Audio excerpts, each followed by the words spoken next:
Okay, so we've had an interesting mix of talks so far. With Father Ben, we're talking about child malnutrition and hunger in the Philippines.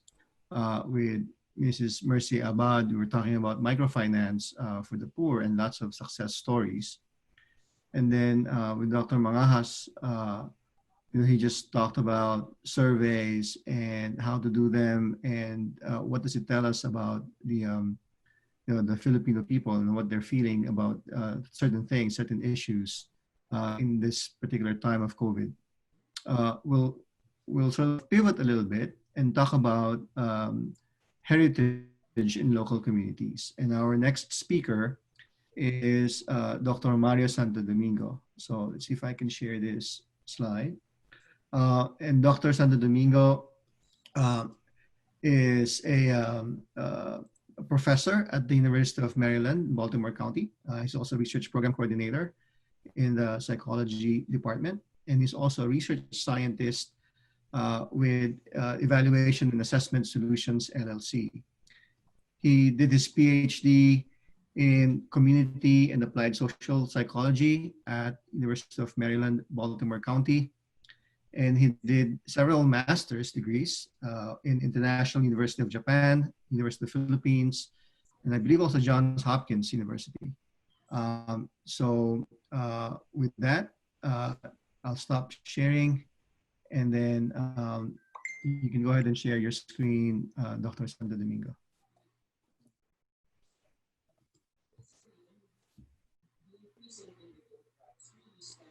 Can you see my screen now, Francis? Yes.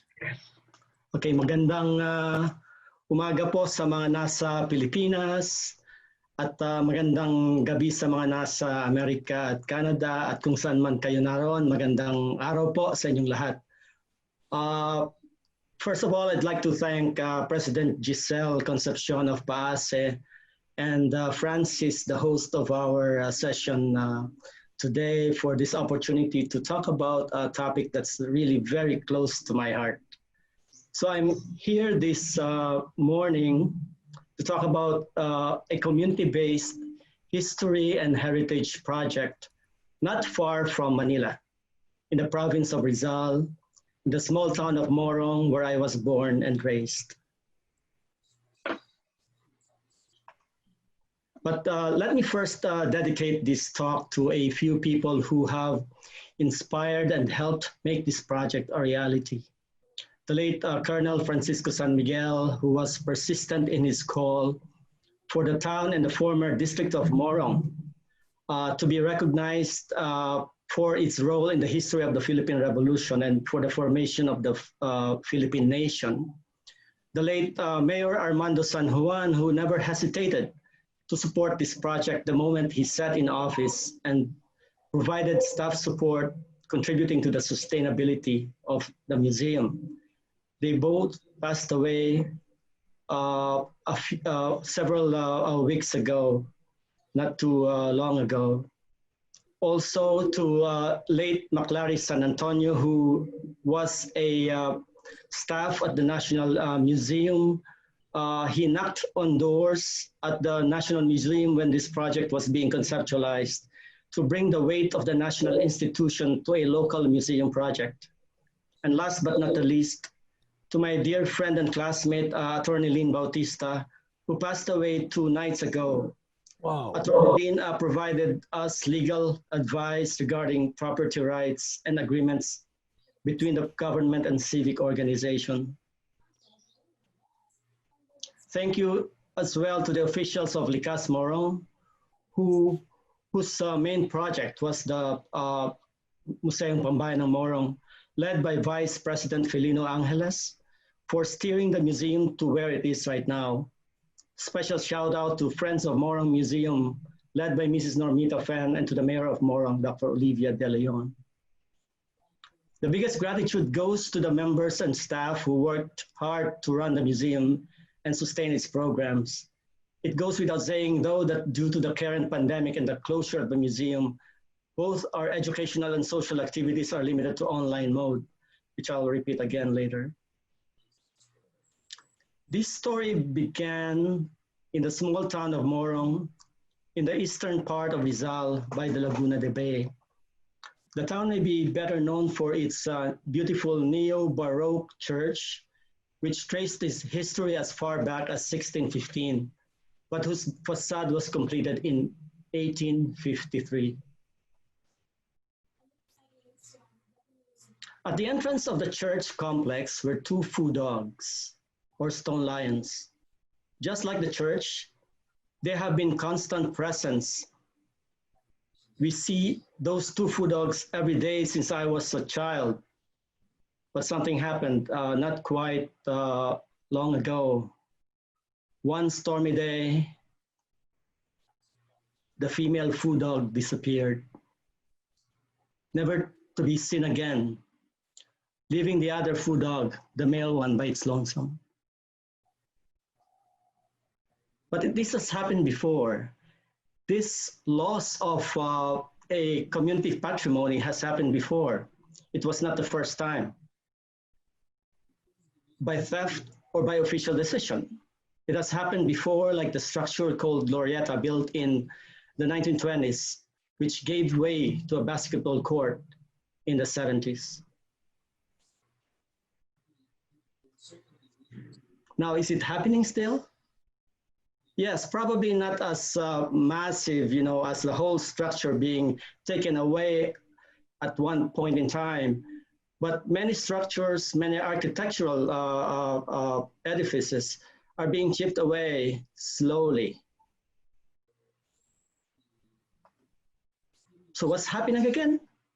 So these are losses or damages to local architectural and material or tangible heritage. But then this is not the only heritage I'll be talking about today. There's also the obliteration of local intangible heritage. A large part of our heritage actually is immaterial, such as history, tradition, and way of life.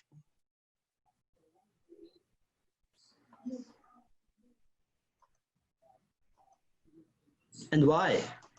Why are this happening? And I can just point to a few reasons. One is like misguided development, the pressure to modernize for the locals, and also related to the influx of capital, both to private sectors, both to the public sector.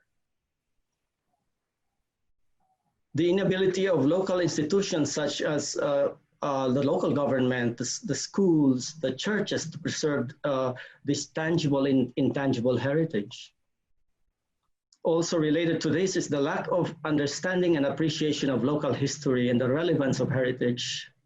And finally on this list, the erosion of citizen initiatives due to top-down governance and paternalistic structures.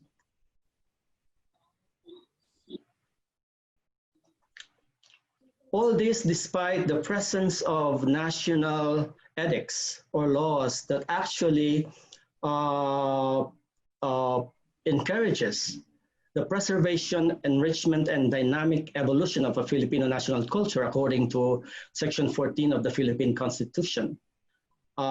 Related to this and actually following this article is the National Cultural Heritage Act signed in 2009 by President Gloria Macapagal-Arroyo, providing for the protection and conservation of the national cultural heritage, strengthening the National Commission for Culture and the Arts, or NCCA, and its affiliated cultural agencies, and for other purposes.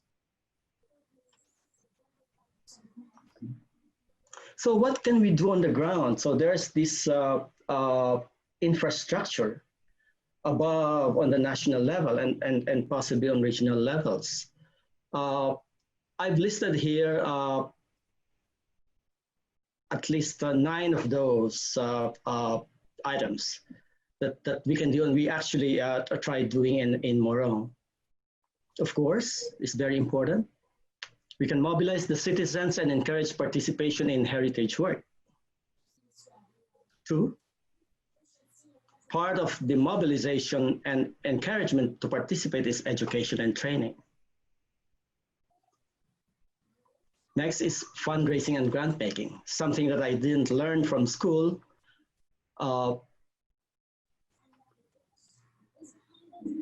Fourth, development of communication strategies and seeking allyship with media. Wait, I think I lost my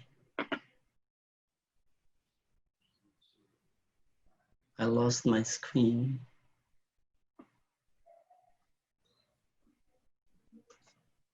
Oops. Next is policy advocacy. Very important as well is the networking with, of course, the government, organizations in the community. And I added here both horizontal and vertical integration. Okay, the LIKAS Morong networked with the National Historical Commission of the Philippines, also with the Southern Luzon Association of Museums. And it's very important, part of networking is networking at the bottom. You know, we've been trying to integrate those at the margins of the community, those who are at the periphery, both socially, economically, and geographically. Only when these six are accomplished can we be confident that, okay, probably we can continue doing knowledge production and promotion of local history. But of course, these are not linear. You know, this can happen at the same time. Of course, the preservation, maintenance, and curation of common heritage, and if possible, you know, influencing the schools in the development of local curricula and program development. Now, what we did was to create a twin, okay, a dual alternative settings. First, we created the Lipunang Pangkasaysayan ng Morong, which is the historical society. Because it's only when we have this social organization can we push for the creation or establishment of a museum, which then we didn't know what form it will take or where it will be located. But it didn't happen overnight. The idea of forming a historical society has been percolating, you know, since about 15 years ago in 2005 or even earlier. So we developed these brochures trying to recruit people, but many of, or most of the efforts fizzled out until the year 2010, when Facebook groups were launched. You know, it has become easier and swifter to communicate with people and to find people of the same mind, those who believe in the same ideals that I believe and my other allies believe about the understanding of history and the preservation of heritage. We gathered a small group of people in the beginning who communicated and tried to brainstorm about what courses of action to take. And we zeroed in on what we call the Comandancia. You saw this photo a while back. This has been at the center of the town and was built in 1880 through 1881. I considered it a palimpsest of local and regional history because it's similar to a manuscript whose old writing has been effaced or altered, but the remnants of the original form still remains. This is very historical. This was where Teodoro Plata of KKK was a clerk of court, and he spied against the Spaniards for the Katipunan. But there's a problem. Look at how it was in 2012 through the early part of 2013. It was abandoned because the local government found or established a new seat of government by the outskirts of the town. It was decrepit, it was dirty. So it's not ours, it's not, it's a government property. What to do? How do we make it? You know? How do we occupy it? How do we make it into a museum? And so the decision was to clean it, okay? It's not ours, but probably we can do something. We can transform it.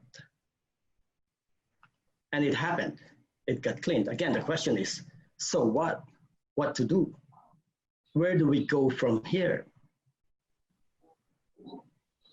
So because of the realization that actually we could do something, we can actually make space clean, we started mobilizing, actually recruiting more members, and tried to communicate with the local government, with the mayor, that hey, can we please make use of that space to make it into a museum?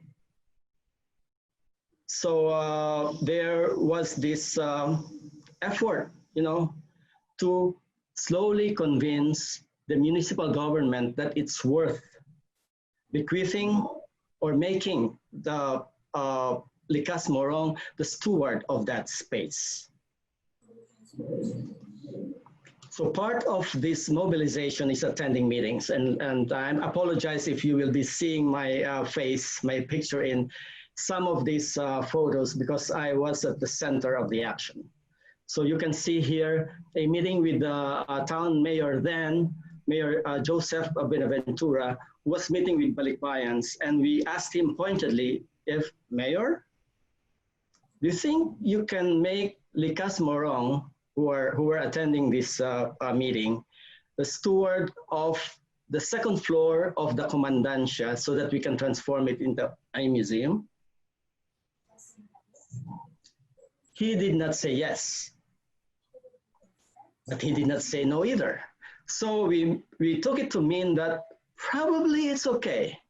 So we continued our work on the Comandancia. So with our local artists, with the artisans of the community, we transformed it into something pleasant, something beautiful, so we can actually create or stage a small exhibit, so that when we inaugurate the Lipunang Pangkasaysayan ng Morong, there's something that people can see. So with the help of the local community, we started putting displays on that space on the second floor. So people offered displays, you know, their bonsai plants, their pots, their potteries, the old bell from the school, and other artifacts or paintings that people were storing in their garages. So it was really quite exhilarating that people get it. People think that this is an important effort. And so there was a massive cooperation on the part of the people. So we set the inauguration of the Lipunang Pangkasaysayan ng Morong on April 5, 2013, and had a small exhibit. So people came. We even invited like a cantor from the Aglipayan Church to sing for us. And as you can see, although this is a small photo at the lower right-hand quartile, you know, of this slide, you can see the chair of the National Historical Commission, Dr. Marish Jokno, who was then the chair, whom we were able to invite to grace the occasion, and also a representative from the National Museum, because we thought that there has to be a national presence in this local event so that people will see that this is a legitimate initiative. So these are just examples of the displays then, arts, heroes, artifacts, and food.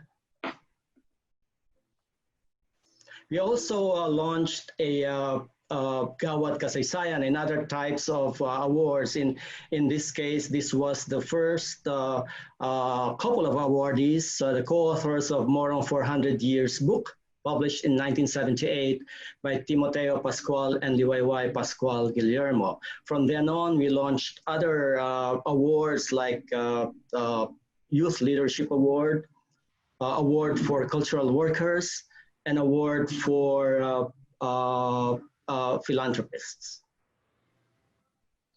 And then this happened.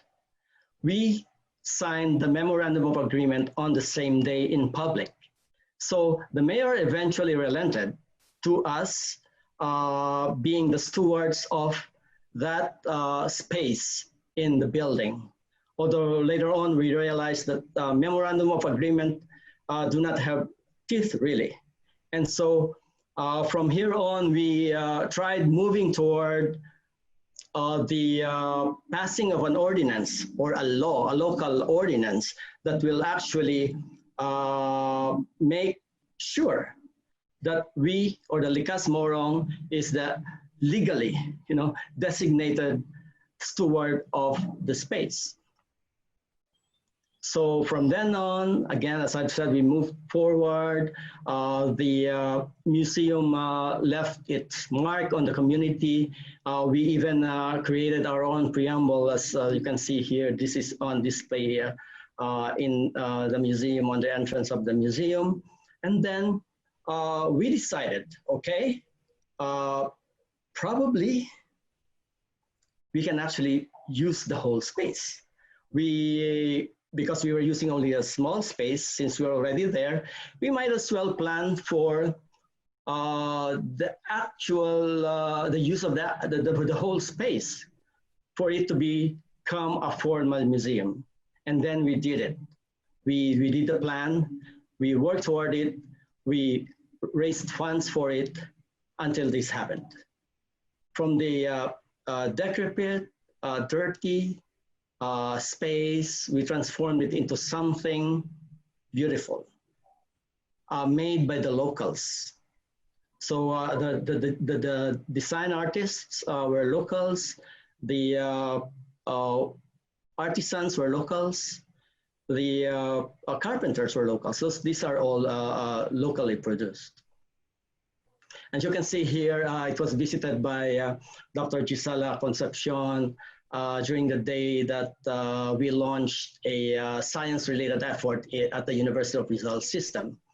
It was also discovered by one other PAASE member, Dr. Maria Corazon de Ungria, who actually wrote me a letter saying that she would like to be part of the Morong project. Why? Because she traced her roots to Morong. And so I thought, oh, maybe we can invite Cora to be a resource speaker in one juntahan. And the juntahan was about family trees. So she talked about her work in genetics, and it was so, it was received so well because it ties into what we were really aiming for, to be able to trace our roots, to be able to connect, with our families. And she herself was able to draw her family tree and met her relatives during this particular event. Professor Vincent Christopher Santiago, who's a linguist, also traced his roots back to Morong. It happened that he earlier had some studies on the lexicon of the Morong Tagalog dialect. So he found a way, we actually invited him to talk about his research about Usap Morong or the Morong Tagalog dialect. So as you can see here are some additional photos. So we, of course, developed the gallery. And from 2013 on, there have been like 3 or 4 art exhibits or exhibits of human interest on the gallery. We've have like a schedule of events, not just art exhibits, but also storytelling and storytelling workshops, for children, for example, All Women Art Show is another event on this particular list.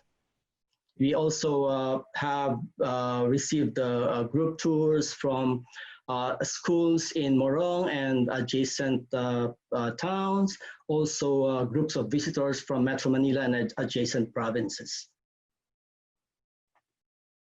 Now, I listed here the program components that we thought were really very important at the beginning of the initiative, and still is very, very, very important. One is the critical mass of members who are well aware of the importance of history and heritage in the well-being of the community. The importance of a sustained program for educating and training members so that skills like technical skills or social skills are being fostered and instilled for the benefit of the organization and for the benefit of the larger community. A sustained set of interactive activities and events, which we thought should be first inclusive, that it has to accommodate everyone in the community, including those at the margins, including the handicapped, including girls and women. So, one picture here was taken during the opening of an art exhibit by girls and women. And of course, we have a lot of activities for children, because we believe that any museum project which seeks to empower should have a developmental component. Very, very important is local policy advocacy. So we started with a memorandum of agreement. Actually, after the 2013 signing of the memorandum of agreement, we had another signing in 2015 when the formal opening of the actual museum happened. And then in May of 2018, after a series of mobilizations and advocacy, the ordinance, the municipal ordinance, which is a binding ordinance, was approved on the third reading by the Sangguniang Bayan of Morong. So it was a successful effort brought about by consistent, mobilization and the persistent knocking on the doors of the politicians. Now, of course, we continue to touch base with the local government unit. In fact, in May 2019, the first woman town mayor was elected, Dr. Olivia De Leon, and this shows the ceremony where we were hanging, her portrait on the wall, where the portraits of mayors of the town since the turn of the 20th century were hanging. We thought that this is a nice way of showing the public that we cherish, we treasure our leaders, and that the young ones or the younger set will see that, oh, if I become a mayor, my portrait will be hanging here. This is an important space in the life of the town. Another important program component is the development of local and external networks. LIKAS Morong became a founding member of the Local Historical Committees Network, or LHCN, under the auspices of the National Historical Commission of the Philippines. So it was very timely, because we were founded, or we inaugurated our organization at the time that the LHCN was forming. So we became a founding member. We are also an active member of the Southern Luzon Association of Museums. As you can see here, there are several historical societies around the area. And so we have been connecting with them. A very important development too is the formation of the Friends of Morong Museum. So these are residents or Morongeños who are abroad who thought that the best way they can help the museum and the town is to form an organization that will help support, the museum for a long time. So they've been accepting fees, and then they are giving us small grants for occasional projects. Publications, this has been a very important component too. We have actually published 4 books, 2 on oral history, 1 on culinary tradition of Morong, and 1 on Morong literature. So this has been a source of revenue for the museum. Also, media allyship. This is very important.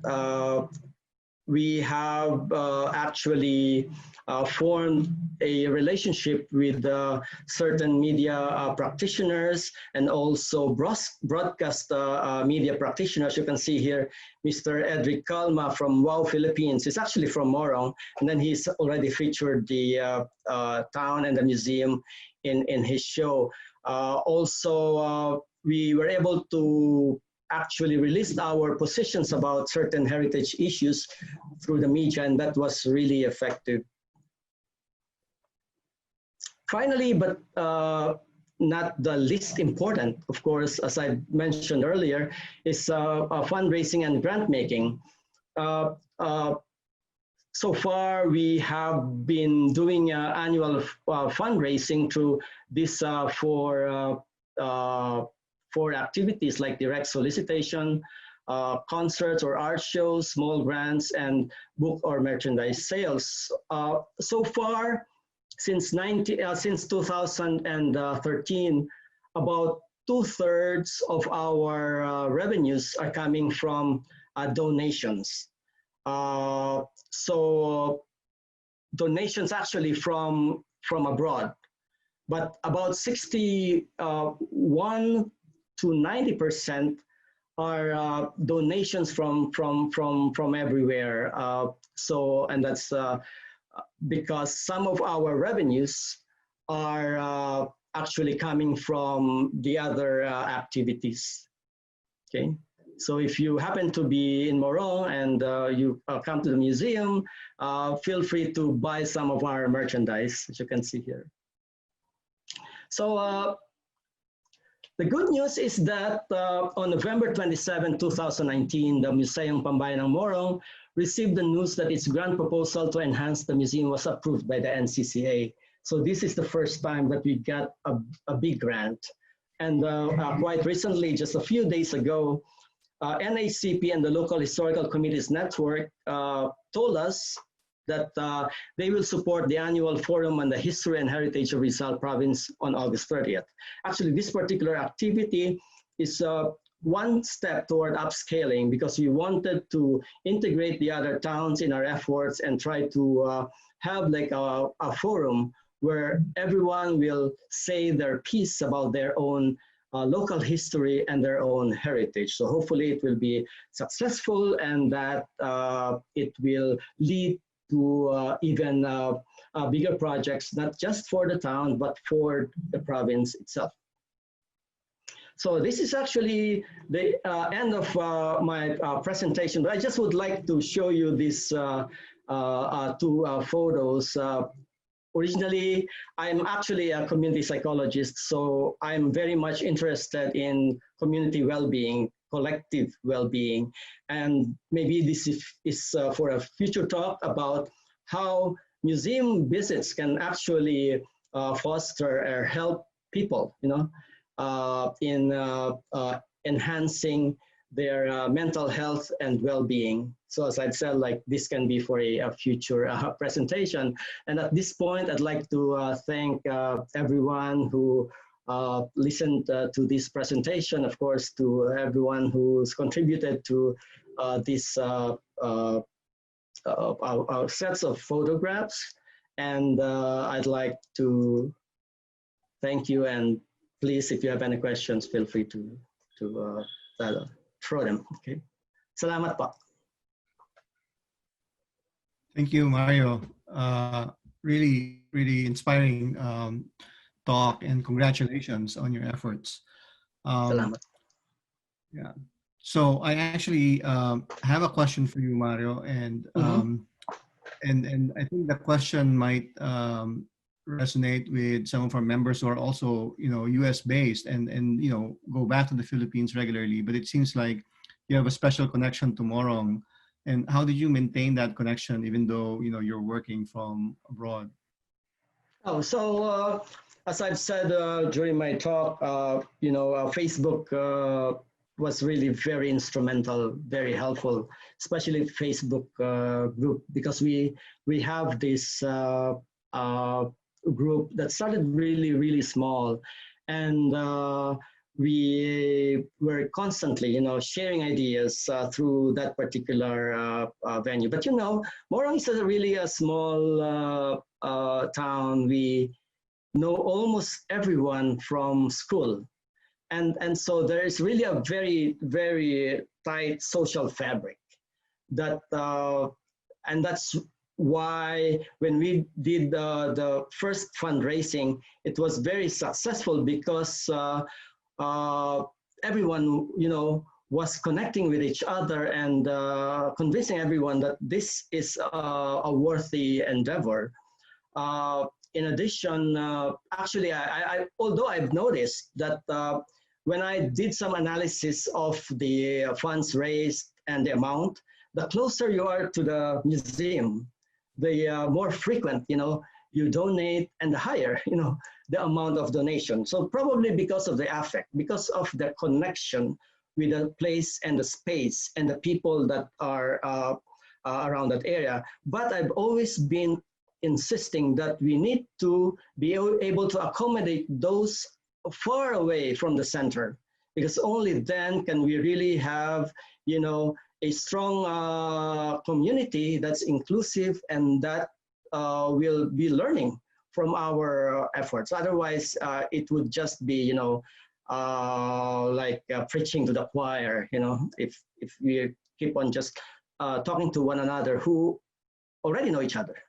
So I hope I answered your question. Okay. Yeah, thank you, Mario.